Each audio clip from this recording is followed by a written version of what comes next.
Salut, c'est au paradis que je vous retrouve. Fin de journée, le soleil est en train de tomber. Comme vous le voyez, c'est l'hiver. Hein, j'ai mis la chemise, on ne sait jamais.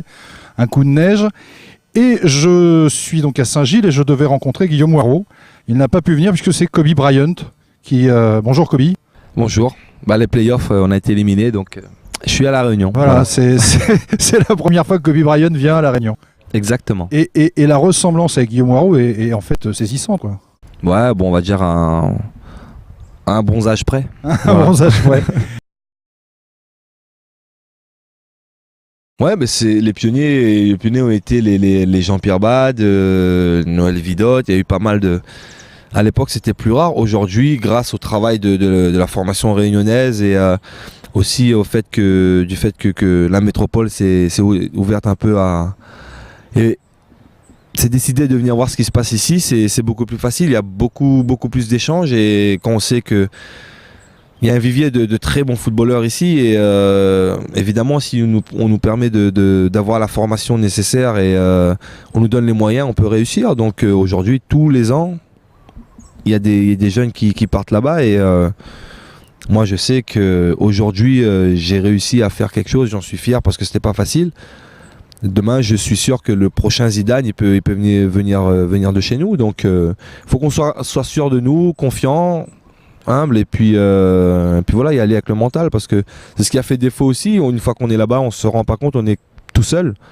C'est pas toujours facile. Donc, et je pense aussi le travail que les éducateurs font ici. Il doit être reconnu parce que le mental y est pour beaucoup. Donc, si un jeune est très bien préparé, je pense que il a tout pour réussir là-bas.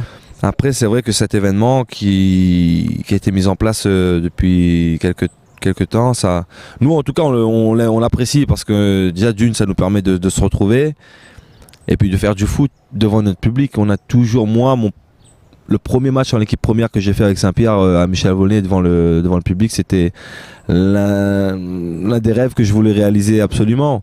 Aujourd'hui, jouer au Parc des Princes, c'est différent, mais voilà, jouer devant le public réunionnais, c'est une autre fierté, c'est quelque chose d'à part. C'est celui, déjà d'une, les joueurs adverses, c'est là où ils préfèrent jouer, et c'est là où ils font leur meilleur match, malheureusement. Et de deux, moi c'est mon stade préféré parce que c'est vrai qu'il y a une telle chaleur et quand le stade est chaud, c'est le stade, le Parc des Princes, c'est le stade mythique de France et je pense qu'il le restera.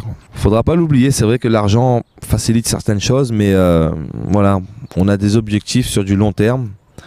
Et j'espère que dans quelques années, le PSG sera le futur Barça de l'Europe. Je pense que les Qataris ils ont une culture du sport que nous on néglige un peu parce qu'ils sont vraiment très professionnels. Quand on voit ce qu'ils font au Qatar, nous on a été. Et voilà, dans tout ce qu'ils font, ils veulent les meilleurs. Et les gens partent là-bas, donc ils sont venus chez nous parce qu'ils aiment le foot, ils aiment Paris. Et c'est normal. Déjà, c'est pas normal que Paris soit la seule capitale qui soit pas sur la scène européenne lors de grandes compétitions. Donc, c'est l'objectif et je pense qu'on y arrivera. La Ligue des Champions, c'est vrai que c'était un de mes objectifs. Je m'en suis fixé quelques-uns. J'ai gravi les étapes petit à petit et c'est vrai que voilà, j'y suis maintenant. Donc, j'espère en tout cas la jouer au moins 1 minute. Le soleil se couche, c'est l'hiver. Ça sent pas la neige, ça sent le bonheur. Merci infiniment de m'avoir reçu. De rien, pas de problème.